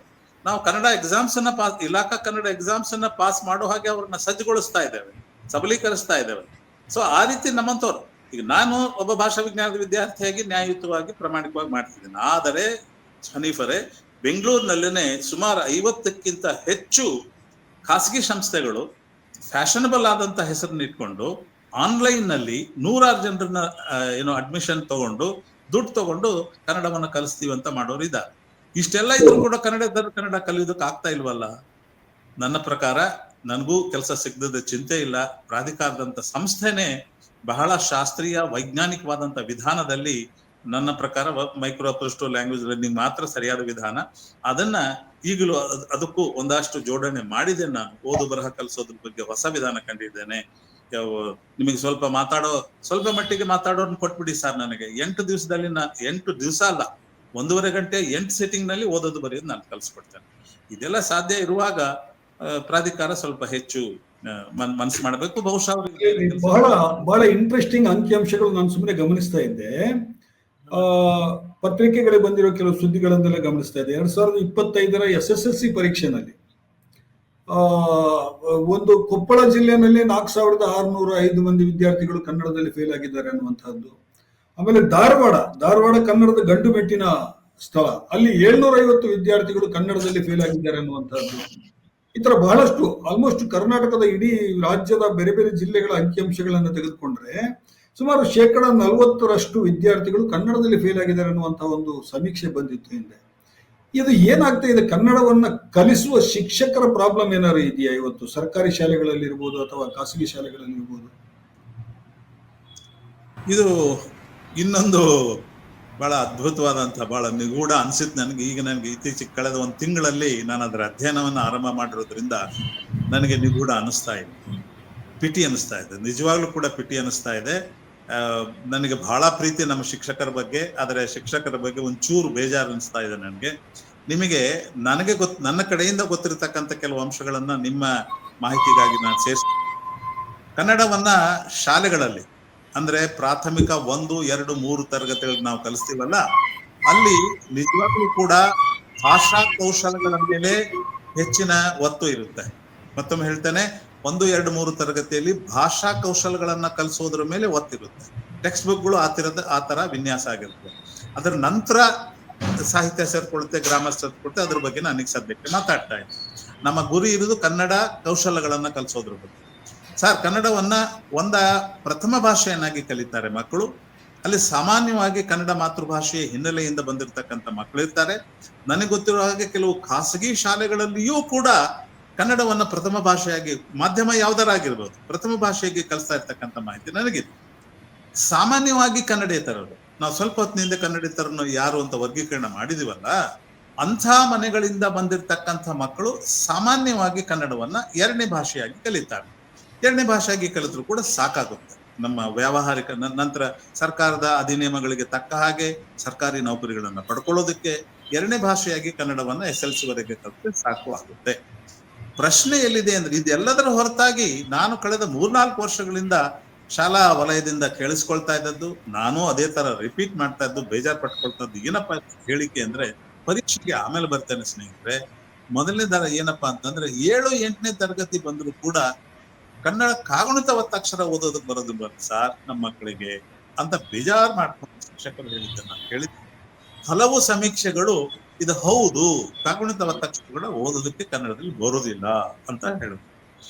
ಇನ್ನು ಒಂದು ನಿಗೂಢವನ್ನು ತಮಗೆ ಹೇಳೋಕ್ ಪ್ರಯತ್ನ ಮಾಡ್ತೇನೆ. ಕನ್ನಡ ಈಗ ಇಂಗ್ಲಿಷ್ ಮಾಧ್ಯಮವೋ ಬೇರೆ ಮಾಧ್ಯಮದಲ್ಲೋ 7-8ನೇ ತರಗತಿಯಲ್ಲಿ ಸೈನ್ಸು, ವಿಜ್ಞಾನ, ಸಮಾಜ ವಿಜ್ಞಾನ ಮತ್ತು ಗಣಿತ ಕಲಿತಾರಲ್ಲ, ಅದನ್ನ ನಾನು ಮಾತಾಡ್ತಾ ಇದ್ದೆ. ಸರ್ಕಾರಿ ಶಾಲೆಗಳಲ್ಲಿ ಇದನ್ನ ಗಮನಿಸಿ, ಸರ್ಕಾರಿ ಶಾಲೆಗಳಲ್ಲಿ ಈ ವಿಜ್ಞಾನ, ಸಮಾಜ ವಿಜ್ಞಾನ, ಗಣಿತವನ್ನೂ ಕೂಡ ಕಲಿತಾ ಇರೋದು ಕನ್ನಡ ಮಾಧ್ಯಮದಲ್ಲಿ.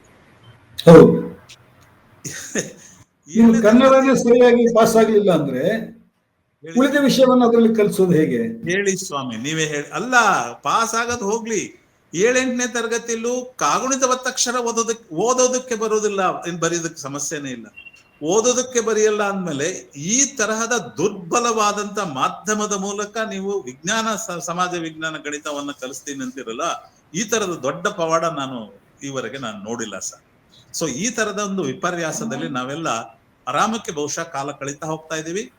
ಇಷ್ಟು ಜನ, ಇಷ್ಟು 1,35,000 ಮಕ್ಕಳು ಕನ್ನಡದಲ್ಲಿ ಫೇಲ್ ಆದರು ಅನ್ನೋದು ಈ ವರ್ಷದ ಮಾತು ಅಷ್ಟೇ ಅಲ್ಲ. ಈ ವರ್ಷ ನಾವು ಚರ್ಚೆ ಮಾಡ್ತಾ ಇದೀವಿ ನಾವಿಬ್ರು, ಇದು ಪ್ರತಿ ವರ್ಷ ಈ ಗೋಳೆ. ಇದಕ್ಕೆ ಕಾರಣ ಪ್ರಾಥಮಿಕ ಶಿಕ್ಷಣದಲ್ಲಿ 1, 2, 3ನೇ ತರಗತಿಯಲ್ಲಿ ನಾವು ಕನ್ನಡವನ್ನ ಖಂಡಿತ ಸರಿಯಾಗಿ ಕಲಿಸ್ತಾ ಇಲ್ಲ. ಪಠ್ಯ ಪುಸ್ತಕಗಳನ್ನ ಅನುಸರಣೆ ಮಾಡಿದ್ರು ಕೂಡ 50% ಗ್ಯಾರಂಟಿ ಆಗಿರೋದು. ಪಠ್ಯ ಪುಸ್ತಕಗಳು ಚೆನ್ನಾಗಿವೆ. ನನಗೆ ಒಂಚೂರು ಅದು ಪಠ್ಯ ಪುಸ್ತಕಗಳ ಬಗ್ಗೆ ಸ್ವಲ್ಪ ಅಸಮಾಧಾನ ಇತ್ತು ಮೇಲ್ಮಟ್ಟದ ಪುಸ್ತಕಗಳನ್ನು ನೋಡಿ. ಮೂಲಭೂತ 1, 2, 3 ತರಗತಿಯ ಪುಸ್ತಕಗಳನ್ನ ನಾನು ಮತ್ತೊಮ್ಮೆ ಅಧ್ಯಯನ ಮಾಡಿದಾಗ, ಈ ಬಾರಿ ಚೆನ್ನಾಗಿ ಅಧ್ಯಯನ ಮಾಡ್ತೇನೆ, ತುಂಬಾ ಚೆನ್ನಾಗಿದೆ ಅಲ್ಲ, ತುಂಬಾ ಚೆನ್ನಾಗಿದೆ. ನಾನ್ ಬಯಸಿದಂಗೆ ಯಾಕೆ ಇರ್ಬೇಕಾಗಿಲ್ಲ, ಆದ್ರೆ ಇರುವಷ್ಟು ತುಂಬಾ ಚೆನ್ನಾಗಿದೆ. ಈಗ ಇನ್ನೊಂದು ಅಂಶವನ್ನು ತಮ್ಮ ಮಾಹಿತಿಗಾಗಿ ಸೇರಿಸ್ತಾರೆ. ಪ್ರಥಮ ಭಾಷೆಯಾಗಿ ಕನ್ನಡ ಓದುವಂತ ಮಕ್ಕಳು ಹೆಚ್ಚು ಕಡಿಮೆ ಕನ್ನಡ ಮಾತೃಭಾಷೆಯ ಹಿನ್ನೆಲೆಯಿಂದ ಬಂದಿರ್ತಾರೆ ಅಂತ ನಾವು ಸದ್ಯ ಒಪ್ಕೊಂಡಿದ್ದೇವೆ.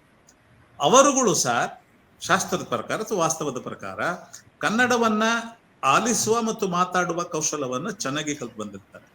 ಪ್ರಾದೇಶಿಕ ಭಾಷೆ ಆಗಿರ್ಬೋದು, ಮನೆ ಮಾತಾಗಿರ್ಬೋದು, ಆದ್ರೆ ಕನ್ನಡನೇ. ಓಕೆ, ಅಂದ್ರೆ ಭಾಷಾ ವಿಜ್ಞಾನದ ಪ್ರಕಾರ ಏನ್ ಹೇಳಲಾಗುತ್ತೆ ಅಂದ್ರೆ 5 ವರ್ಷದ ಹೊತ್ತಿಗೆ ಒಂದು ಮಗು ತನ್ನ ಕುಟುಂಬದ ಕನ್ನಡದ ಸಾಮರ್ಥ್ಯದ 90% ಕರಗತ ಮಾಡ್ಕೊಂಡಿರುತ್ತೆ ಅಂತ ಭಾಷಾ ವಿಜ್ಞಾನ ಹೇಳುತ್ತೆ. ಯಾವುದೇ ಭಾಷೆ ಬಗ್ಗೆ. ನನ್ನ ಮನೇಲಿ ಕನ್ನಡ ಮಾತಾಡ್ತಾ ಇದ್ರೆ ನನ್ನ ಮಕ್ಕಳು ನನ್ನ ಕುಟುಂಬದ ಕನ್ನಡದ ಸಾಮರ್ಥ್ಯದ 90% ಸಾಮರ್ಥ್ಯವನ್ನು ಪಡ್ಕೊಂಡೆ ಶಾಲೆಗೆ ಬರ್ತಾರೆ. ಅಲ್ಲಿಂದ ಶುರು ಮಾಡಿ ಅವರನ್ನ ಶಾಲಾ ಕನ್ನಡ ಅಂತ ಒಂದು ವಿಧಾನ ಇರುತ್ತೆ, ಒಂದು ಔಪಚಾರಿಕ ಕನ್ನಡ. ಆ ಶಾಲಾ ಕನ್ನಡಕ್ಕೆ ಅವರು ಮಾತಾಡೋ ಹಾಗೆ, ಆಲಿಸುವ ಹಾಗೆ ಅವ್ರನ್ನ ಸಿದ್ಧಗೊಳಿಸ್ಬೇಕು. ಆಮೇಲೆ 49 ಅಕ್ಷರ, ಅದು ವರ್ಣಗಳು, ಆಲ್ಫಾಬೆಟ್ ಅಲ್ಲ, ಏನಲ್ಲಿ ಹೆಜ್ಜೆ ಅಲ್ಲ ಅಥವಾ ಸ್ಪೆಲ್ಲಿಂಗ್ ಅಲ್ಲ, ಪೂರ್ಣ ಧ್ವನಿಯಿಂದ ಹೊರಡುವಂತ, ಬರೆದಂತೆ ನುಡಿಯುವ ಕನ್ನಡ ಭಾಷೆಯಲ್ಲಿ 49 ಮೂಲ ವರ್ಣಗಳು ಮತ್ತು ಅವುಗಳ ಕಾಗುಣಿತ ಮತ್ತು ಒತ್ತಕ್ಷರಗಳನ್ನು ಕಲಿಸೋದಕ್ಕೆ ನಮಗೆ ಇಡೀ ಒಂದು ವರ್ಷ ಸರ್, ಸುಮಾರು 130 ಅವಧಿಗಳು, 130 ಪೀರಿಯಡ್ಗಳು ಒಂದು ವರ್ಷದಲ್ಲಿ. ಅಷ್ಟರಲ್ಲಿ ಕಾಗುಣಿತ ಒತ್ತಕ್ಷರ ಕನ್ನಡದಂತ ಬಹಳ ವೈಜ್ಞಾನಿಕವಾದಂತ ವ್ಯವಸ್ಥೆ. ನೀವು ಇನ್ನೊಂದ್ಸಲ ನಿಮಗೆ ತೋರಿಸ್ತೇನೆ, ಎಷ್ಟು ನನಗೆ ಆನಂದ ಆಗುತ್ತೆ. ನಮ್ಮ ವರ್ಣಲಿಪಿ ಬಗ್ಗೆ ಎಷ್ಟೊತ್ತು ಬೇಕಾದ್ರೂ ನಾನು ಮಾತಾಡ್ತೀನಿ. ಅದನ್ನ ಕಲಿಸೋದಕ್ಕೆ 130 ಗಂಟೆಗಳ ಅವಧಿ ಸಾಕಾಗೋದಿಲ್ಲ ಅಂದ್ರೆ ನನಗೆ ನಿಜವಾಗ್ಲೂ ಕೂಡ ನನ್ಗೆ ಕಷ್ಟ ಅನ್ಸುತ್ತೆ. ಒಂದು ಇನ್ನ ಮುಂದೆ ವಾಪಸ್ ಮತ್ತೆ ಶಿಕ್ಷಕರ ಬಗ್ಗೆ ಬರೋಣ. ಇನ್ನ ಕನ್ನಡವನ್ನ 2ನೇ ಭಾಷೆಯಾಗಿ ಕಲಿಯೋದ್ರ ಬಗ್ಗೆ ಮಾತಾಡೋಣ. 2ನೇ ಭಾಷೆಯಾಗಿ ಕಲಿಯೋರು ಸಾಮಾನ್ಯವಾಗಿ ಕನ್ನಡೇತರ ಮಾತೃಭಾಷೆಯಿಂದ ಬಂದವರು ಅಂತ ನಾವು ಬೇರೆ ಬೇರೆ ಮಾತೃಭಾಷೆಯವರು, ತಮಿಳ್ ಇರ್ಬೋದು, ತೆಲುಗು ಇರ್ಬೋದು, ಉರ್ದು ಇರ್ಬೋದು, ಬೇರೆ ಬೇರೆ ಮಾತೃಭಾಷೆಯ ವಿದ್ಯಾರ್ಥಿಗಳು 2ನೇ ಲ್ಯಾಂಗ್ವೇಜ್ ತಗೋತಾರೆ. ಆದರೆ ಸಾಮಾನ್ಯತಃ ನೀವು ಸುಮಾರು 5-6 ಮಾತೃಭಾಷೆಗಳನ್ನು ಮುಸ್ಲಿಮರೇ ಮಾತಾಡ್ತಾರೆ ಮತ್ತು ತೆಲುಗು ತಮಿಳಿನವರು ಇದೆಲ್ಲ ಹೇಳಿದ್ರಲ್ಲ. ಸಾಮಾನ್ಯತಃ, ವಿಶೇಷ ಅಲ್ಲದಿದ್ರೆ ಸಾಮಾನ್ಯತಃ ನಮ್ಮ ಸಮಾಜದಲ್ಲಿ, ನಮ್ಮ ಸಮುದಾಯಗಳಲ್ಲಿ ಮಕ್ಕಳು ಹೆಚ್ಚಿನವರು ದ್ವಿಭಾಷೆಗಳು, ಬೈಲಿಂಗ್ವಲ್ಸ್, ಸಮ್ಟೈಮ್ಸ್ ತ್ರಿಲಿಂಗ್ವಲ್ಸ್, 3 ಭಾಷೆಗಳನ್ನು ಕೂಡ ನಾವು ನೋಡಿರ್ತೇವೆ. ಅದರಲ್ಲಿ 1ನೇ ಭಾಷೆ ತಮ್ಮ ಮನೆ ಮಾತು, ತೆಲುಗು ತಮಿಳು ಆಗಿರ್ಬೋದು, ಉರ್ದು ನಿವಾಯಿತ ಆಗಿರ್ಬೋದು. 2ನೇ ಭಾಷೆ ಸರ್ವೇ ಸಾಮಾನ್ಯವಾಗಿ ಕನ್ನಡ ಆಗಿರುತ್ತೆ. ಅದು ಬೀದಿಯಲ್ಲಿ ಮಾತಾಡುವಂತ, ಸ್ನೇಹಿತರ ಜೊತೆ ಆಟ ಆಡುವಾಗ ಕಲಿತಂತ ಅಥವಾ ವ್ಯವಹಾರ. ಮಕ್ಕಳು ದ್ವಿಭಾಷೆಗಳು ಸಾಮಾನ್ಯವಾಗಿ ಕನ್ನಡದಲ್ಲಿ ಆಗಿರ್ತಾರೆ. ಆಗಿಲ್ದೇ ಇರ್ತಕ್ಕಂಥ ಉದಾಹರಣೆಗಳನ್ನು ನನ್ನ ಕೆಲವು ಮುಸ್ಲಿಂ ಸ್ನೇಹಿತರು ಹೇಳ್ತಿದ್ದಾರೆ. ಅದು ವಿಶೇಷವಾದ ಸಂದರ್ಭ, ಅದ್ರ ಬಗ್ಗೆ ಸದ್ಯ ಸಾಮಾನ್ಯ ಮಾದರಿ ಅಂತ ಅಂದ್ಕೊಂಡು ಮಾತಾಡೋದು ಬೇಡ. ಇಂಥ ಕನ್ನಡವನ್ನ ಅಲ್ಪ ಸ್ವಲ್ಪ ದುರ್ಬಲವಾಗಿದ್ರು ಅಡ್ಡಿಲ್ಲ, ಸ್ವಲ್ಪ ಮಟ್ಟಿಗೆ ಅಭ್ಯಾಸ ಮಾಡಿಕೊಂಡು ಬರುವಂತ ಮಕ್ಕಳು ಕನ್ನಡ ಭಾಷೆಯನ್ನ ದ್ವಿತೀಯ ಭಾಷೆಯಾಗಿ ಓದ್ತಾರೆ, ಸೆಕೆಂಡ್ ಲ್ಯಾಂಗ್ವೇಜ್ ಆಗಿ ಓದ್ತಾರೆ ಸರ್. ಇವರಿಗೆ ಏನ್ ಮಾಡ್ಬೇಕಾಗಿದೆ, ಶಾಲಾ ಕನ್ನಡಕ್ಕೆ ಇವ್ರನ್ನ ಒಗ್ಗಿಸ್ಬೇಕಾಗಿದೆ. ಅವ್ರ ಮಾತೃಭಾಷೆಗಳನ್ನ ಅಲ್ಗಳೆಯೋದಲ್ಲ. ಅವ್ರು ಲಂಬಾಣಿ ಭಾಷೆಯಿಂದ ಬಂದಿದ್ರು ಪ್ರಾಥಮಿಕ ಶಾಲೆಗಳಲ್ಲಿ ಲಂಬಾಣಿ ಭಾಷೆಯಲ್ಲೂ ಕೂಡ ಅವನು ಹರಟೆ ಹೊಡೆಯೋದಕ್ಕೆ ಅವಕಾಶ ಕೊಡ್ಬೇಕು, ಆಟ ಆಡೋದಕ್ಕೆ ಅವಕಾಶ ಕೊಡ್ಬೇಕು. ನಿಮಗೆ ಶಿಕ್ಷಕರಿಗೆ ಲಂಬಾಣಿ ಭಾಷೆ ಬರ್ಲಿಕ್ಕಿಲ್ಲ, ಅದ್ರಲ್ಲಿ ಲಂಬಾಣಿ ಭಾಷೆ ಹುಡುಗನಿಗೆ ಇವತ್ತು ಬೆಳಿಗ್ಗೆ ಏನ್ ತಿಂಡಿ ತಿಂತೆ, ನಿನ್ ಭಾಷೆಯಲ್ಲಿ ಹೇಳೋ, ಲಂಬಾಣಿ ಭಾಷೆಯಲ್ಲಿ ಹೇಳೋ ಸ್ವಲ್ಪ ಅಂತ ಅಂದ್ರೂ ಕೂಡ ಅವನು ಖುಷಿ ಪಟ್ಟು ತಾನು ಹೇಳ್ತಾನೆ, ಬಂಜಾರ ಭಾಷೆಯಲ್ಲಿ ಹೇಳ್ತಾನೆ, ಉರ್ದುನಲ್ಲಿ ಹೇಳ್ತಾನೆ. ಅದು ಏನಕ್ಕೆ ಮಾಡಬೇಕು ಅಂತಂದ್ರೆ ಆ ಮಗುಗೆ, ಆ ಹುಡುಗ ಅಥವಾ ಹುಡುಗಿಗೆ ಐ ಬಿಲಾಂಗ್ ಹಿಯರ್ ಅನ್ನುವಂತ ಸೆನ್ಸ್ ಬರುತ್ತೆ. ನನ್ನ ಭಾಷೆಗೂ ಇಲ್ಲಿ ಮನ್ನಣೆ ಇದೆ. ಭಾಷೆ ಅಂತಂದ್ರೆ ಒಂದು ಪರ್ಸನಾಲಿಟಿ ಸರ್, ಭಾಷೆ ಅಂದ್ರೆ ಒಂದು ವ್ಯಕ್ತಿತ್ವ, ಭಾಷೆ ಅಂದ್ರೇನೆ ಜೀವ. ನಾವು ಸಂಪೂರ್ಣ ಲಮಾಣಿ ಅನ್ನೋ ಉರ್ದುವನ್ನ ಬಿಟ್ಟಾಕು, ಕನ್ನಡ ಮಾತ್ರ ಮಾತಾಡು ಅಂದ್ರೆ ಅರ್ಧ ಜೀವ ಕಳೆದೋಯ್ತು. ಇಲ್ಲಿ ಎಲ್ಲಿ ಬಂದು ಸಿಕ್ಕಾಕೊಂಡಪ್ಪ ನಾನು, ನಮ್ಮ ಅಪ್ಪ ಅಮ್ಮ ಏನ್ ಮಾಡ್ಬಿಟ್ರು ಅಂತೇಳಿ ಅಂದ್ಕೊಳ್ಳುತ್ತದೆ. ಸೊ ಶಿಕ್ಷಕರಿಗೆ ಈ ನಿಟ್ಟಿನಲ್ಲಿ ವಿಶೇಷವಾದಂತಹ ತರಬೇತಿ ಅಗತ್ಯ ಇದೆ. ಸರ್ಕಾರಿ ಶಾಲೆಯ ಶಿಕ್ಷಕರಿಗೆ ಈ ನಿಟ್ಟಿನಲ್ಲಿ ಬಹಳ ವಿಶೇಷವಾದಂತಹ ತರಬೇತಿ ಅಗತ್ಯ ಇದೆ. ಅದೊಂದು ಹೌದು, ಅದೊಂದು ಎಲಿಮೆಂಟ್ ಬೇರೆ ಇದೆ. ಸ್ವಲ್ಪ ಮಟ್ಟಿಗೆ ನೀವು ಎಲ್ಲಿವರೆಗೆ ನಿನ್ಗೆ ಅವಕಾಶ ಕೊಡ್ತೀವಿ ಅಲ್ಲಿ ಮಾತಾಡ್ತಾ ಹೋಗ್ತಾನೆ. ಸ್ವಲ್ಪ ಮಟ್ಟಿಗೆ ನಾನು B.Ed ಸಿಲೆಬಸ್ D.Ed ಸಿಲೆಬಸ್ ನಾನು ನೋಡಿದೆ. ತುಂಬಾ ಅಥಾರಿಟಿಯಿಂದ ಮಾತಾಡ್ತಾ ಇಲ್ಲ, ನಾನು ತಪ್ಪಾಗಿದ್ರೆ ಕ್ಷಮಿಸ್ಬೇಕು. ಅಲ್ಲಿ ಈಗ ನಾನು ಮಾತಾಡ್ತಾ ಇದ್ದೀನಲ್ಲ, ಈ ತರಹದ ವಿಧಾನಗಳ ಬಗ್ಗೆ, ಸಮಸ್ಯೆಗಳ ಬಗ್ಗೆ, ಪರಿಹಾರದ ಬಗ್ಗೆ ತರಬೇತಿ ಇಲ್ಲ.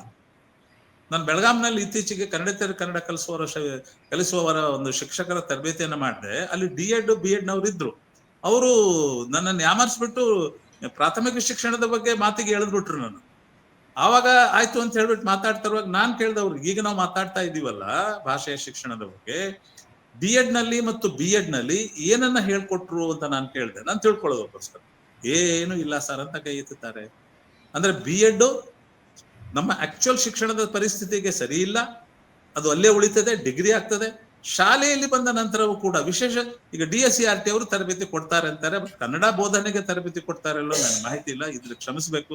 ಆದ್ರೆ ಒಂದನ್ನ ಮಾತ್ರ ನಾನು ಕಂಡಿದ್ದೇನೆ, ಶಿಕ್ಷಕರ ಜೊತೆ ಒಡನಾಡುವಾಗ, ಈ ತರ ತರಬೇತಿ ಕೊಡುವಾಗ ನಾನು ಹೇಳ್ತಾ ಇರೋ ರೀತಿಯ ತರಬೇತಿಯ ಅಂದ್ರೆ ಬಹುಭಾಷೀಯ ತರಗತಿ, ಮಲ್ಟಿಲಿಂಗ್ವಲ್ ಕ್ಲಾಸ್ ರೂಮ್ ಅಂತ, ಅಲ್ಲಿ ಕನ್ನಡವನ್ನ ತರೋದಕ್ಕೆ ಟೈಮ್ ತಗೊಳ್ಬೇಕು. ಸರಿಯಾದಂತ ಹಂತದಲ್ಲಿ ಆಡು ಮಾತಿನಲ್ಲೇ ಶಾಲಾ ಕನ್ನಡವನ್ನ ಅರ್ಥ ಮಾಡ್ಕೊಳ್ಳುವ, ಶಾಲಾ ಔಪಚಾರಿಕವೋ ಶಿಷ್ಟವೋ ಅಥವಾ ಶಾಲಾ ಕನ್ನಡವನ್ನ ಆಲಿಸುವ ಮತ್ತು ಮಾತಾಡುವ ಕೌಶಲ್ಯವನ್ನು ಮೊದಲು ಕಲಿಸಿ. ಶಾಲಾ ಕನ್ನಡನೇ ಬೇರೆ ಇರುತ್ತೆ, ಮನೆಯಲ್ಲಿ ನಾವು ತಿಳ್ಕೊಂಡ ಕನ್ನಡನೇ ಬೇರೆ ಇರುತ್ತೆ, ಪರಿಸರದಲ್ಲಿ ತಿಳ್ಕೊಂಡ ಕನ್ನಡ ಬೇರೆ ಇರುತ್ತೆ. ಇದು ಬೇರೆ ಮಾತೃಭಾಷೆಯ ವಿದ್ಯಾರ್ಥಿಗಳಿಗೆ ಸಂಬಂಧಿಸಿದ್ದು. ಇಷ್ಟೊತ್ತು ಮಾತಾಡ್ತಾ ಇರೋದು ದ್ವಿತೀಯ ಭಾಷೆಯಾಗಿ ಕನ್ನಡದ ತರಬೇತಿ ಕಲಿಸೋದ್ರ ಬಗ್ಗೆ.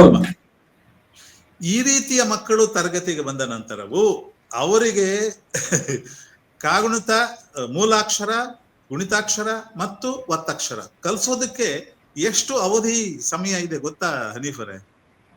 3 ವರ್ಷ.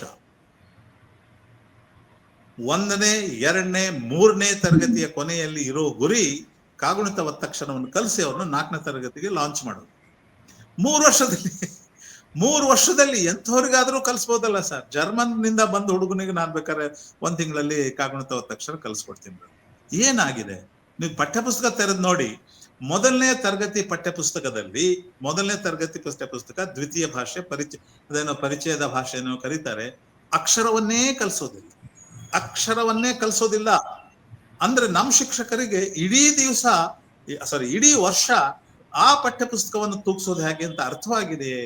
ತುಂಬಾ ನಿಜ. ಅಂದ್ರೆ ಆಡು ಮಾತಿನ ಶಾಲಾ ಕನ್ನಡವನ್ನು ಅಭ್ಯಾಸ ಮಾಡೋದಕ್ಕೋಸ್ಕರ 1 ವರ್ಷ ಕೊಟ್ಕೊಂಡಿದೆ ಟೆಕ್ಸ್ಟ್ ಬುಕ್ಕೇನೆ. ಒಂದು ಗೆರೆಗಳನ್ನು ಒಂಚೂರು ದುಂಡನ ಗೆರೆ, ಅಡ್ಡಗೆರೆ, ಸುದ್ದಗೆರೆ, ಅಕ್ಷರ ಬರೆಯೋದಕ್ಕೆ ಸಿದ್ಧತೆಗಾಗಿ ಮಾತ್ರ ಇದೆ ವಿನ ಅಲ್ಲಿ ಅಕ್ಷರವೇ ಸೇರಿಲ್ಲ ಸರ್. 2ನೇ ವರ್ಷದಲ್ಲಿ ಮೂಲಾಕ್ಷರ ಮತ್ತು ಕಾಗುಣಿತ, 3ನೇ ವರ್ಷದಲ್ಲಿ ಮೂಲಾಕ್ಷರ ಕಾಗುಣಿತವನ್ನ ಪುನರ್ ಮನನ ಮಾಡಿಕೊಂಡು ಒತ್ತಕ್ಷರವನ್ನ ಕಲಿಸೋದಕ್ಕೆ. 3 ವರ್ಷದ ಕೊನೆಯಲ್ಲಿ ಕೂಡ ಒತ್ತಕ್ಷರವನ್ನ ಕಲಿಸದೆ 4ನೇ ತರಗತಿ ಕಳಿಸ್ತೀವಿ ಅಂದ್ರೆ ಇದು ಒಂದು ದೊಡ್ಡ ನಿಗೂಢ ಸರ್, ಕ್ಷಮಿಸ್ಬೇಕು. ಹೀಗಾಗಿ ಇದನ್ನ ನಾವು ಮೂಲದಲ್ಲೇ ಬೇರಿನಲ್ಲೇ ಇದನ್ನ ಗಟ್ಟಿಗೊಳಿಸಿದ್ರೆ ನಂತರ 7ನೇ ತರಗತಿಯಲ್ಲಿ ಓದಕ್ಕೆ ಬರೆಯಕ್ಕೆ ಬರಲ್ಲ ಸರ್. ಯಾಕೆ ಬರ್ತದೆ ಹೇಳಿ? ಕನ್ನಡವನ್ನ ಪ್ರಥಮ ಭಾಷೆಯಾಗಿ ಕಡ್ಡಾಯವಾಗಿ ಮಾಡೋದಕ್ಕೆ ಸಾಧ್ಯ ಆಗ್ಬೇಕು. ಅದು ಸರ್ಕಾರಿ ಶಾಲೆಗಳಲ್ಲಿ ಅಷ್ಟೇ ಅಲ್ಲ, ಮತ್ತು ಖಾಸಗಿ ಶಾಲೆಯಲ್ಲಿ ಖಂಡಿತವಾಗಿ ಇಂಗ್ಲಿಷ್ ಮಾಧ್ಯಮದಲ್ಲಿ ಅವರು ಓದಿಸ್ತಾ ಇರೋದ್ರಿಂದ ಇಂಗ್ಲಿಷನ್ನ ಪ್ರಥಮ ಭಾಷೆಯಾಗಿ ತಗೊಳ್ಳೋದು ನ್ಯಾಯ. ಭಾಷಾಶಾಸ್ತ್ರೀಯವಾಗಿ ಯಾವ ಮಾಧ್ಯಮ ಇರುತ್ತೆ ಅದನ್ನ ಭಾಷೆಯಾಗಿ ಕೂಡ ಕಲಿಬೇಕು. ಅವರು ಕನ್ನಡವನ್ನ ಕೊನೆಯ ಪಕ್ಷ 2ನೇ ಭಾಷೆಯಾಗಿ ಕಲ್ತ್ರೆ ನಾವು ಬಹಳ ಪುಣ್ಯವಂತರು ಅಂತ ಅಂದ್ಕೋಬೇಕು. ಅದರಿಂದ ಕನ್ನಡವನ್ನ ಕನಿಷ್ಠ 2ನೇ ಭಾಷೆಯಾಗಿ ಅದು ಭಾಷೆ ನಾವು ಕನ್ನಡದಲ್ಲಿ ಕನ್ನಡ ಇನ್ನೊಂದು ಒಡ್ಡು ಸ್ಟೇಟ್ಮೆಂಟ್ ಹೇಳ್ಬಿಡ್ತೀನಿ, ನಾನು ಚರ್ಚೆ ಮಾಡಲ್ಲ. ನಾನು ಕನ್ನಡ ಪಠ್ಯಪುಸ್ತಕಗಳಲ್ಲಿ ಇವತ್ತಿರೋ ಪಠ್ಯಪುಸ್ತಕಗಳಲ್ಲಿ ಕನ್ನಡ ಒಂದು ಬಿಟ್ಟು ಬೇರೆ ಎಲ್ಲವನ್ನೂ ಕೂಡ ಕಲಿಸ್ತಾ ಇದೆ. ಕನ್ನಡ ಪಠ್ಯಪುಸ್ತಕಗಳಲ್ಲಿ ಕನ್ನಡ ಭಾಷೆಯೊಂದನ್ನ ಬಿಟ್ಟು ಬೇರೆ ಎಲ್ಲ ಕಲ್ಸ್ಕೊಡ್ತಾ ಇದ್ದಾರೆ. ಹಂಗಾಗ್ಬಾರ್ದು. ಅದು ಆ ಮಾತು ಬೇರೆ. ಆದ್ರೆ ಸೆಕೆಂಡ್ ಲ್ಯಾಂಗ್ವೇಜ್ ಆಗಿ ಕನ್ನಡ ಕಲಿಯೋದಾದ್ರೆ ಸಂತೋಷ. ಎಸ್ ಸರ್, ಭಾಷಾ ವಿಜ್ಞಾನಿಯಾಗಿ ಬಹಳ ಅಚ್ಚುಕಟ್ಟಾಗಿ ನೀವು ವೈಜ್ಞಾನಿಕ ರೀತಿಯಲ್ಲಿ ನೀವು ಕೂಡ ಇದನ್ನು ಗ್ರಹಿಸಿಕೊಂಡಿದ್ದೀರಿ ಅನ್ನೋದು ಗೊತ್ತಿರೋದ್ರಿಂದ ನಾನು ಇವತ್ತು ಈ ಚರ್ಚೆಗೆ ನಿಮ್ಮನ್ನ ಕರೆದಿದ್ದೇನೆ. ಈ ಚರ್ಚೆ ಇನ್ನಷ್ಟು ಮುಂದುವರಿಬೇಕಾಗಿದೆ. ಇನ್ನಷ್ಟು ಬೇರೆ ಬೇರೆ ಸ್ತರಗಳಲ್ಲಿ ಬೇರೆ ಬೇರೆ ಕನ್ನಡದ ಕೆಲಸ ಮಾಡುವಂತಹ ಮನಸ್ಸುಗಳು ಕೂಡ ಒಟ್ಟು ಸೇರಿ ಈ ಕೆಲಸವನ್ನು ನಾವು ಚರ್ಚೆಯನ್ನು ಮುಂದುವರಿಸಬೇಕಾಗಿದೆ. ಹೇಳಿ ಸರ್, ಹೇಳಿ, ಕೊನೆಯದಾಗಿ ಹೇಳ್ಬೇಕಾಗಿದೆ, ಹೇಳಿ. ಕೊನೆಯದಾಗಿ ಖಂಡಿತವಾಗಿಯೂ ಕೂಡ ನೀವು ಚರ್ಚೆಗೆ ಹೇಳೋದು ಸಾರ್ವಜನಿಕರಿಗೂ ಕೂಡ ನಮ್ಮ ಮಾತುಗಳನ್ನು ಕೇಳಿಸ್ಕೊಳ್ಳೋದಕ್ಕೆ ಅವಕಾಶ ಕೊಟ್ಟಿದೆ. ತುಂಬಾ ತುಂಬಾ ಧನ್ಯವಾದಗಳು. ಆದರೆ ಮುಗಿಸೋಕ್ಕಿಂತ ಮುಂಚೆ ಈ ಒಂದು ಸಕಾರಾತ್ಮಕವಾದ ಬೆಳವಣಿಗೆಯನ್ನು ತಮ್ಮ ಎದುರಿಗೆ ನಾನು ನೀಡಬೇಕು. ಹನೀಫ್ ಅವ್ರಿಗೂ ಕೂಡ ಗೊತ್ತಾಗಬೇಕು.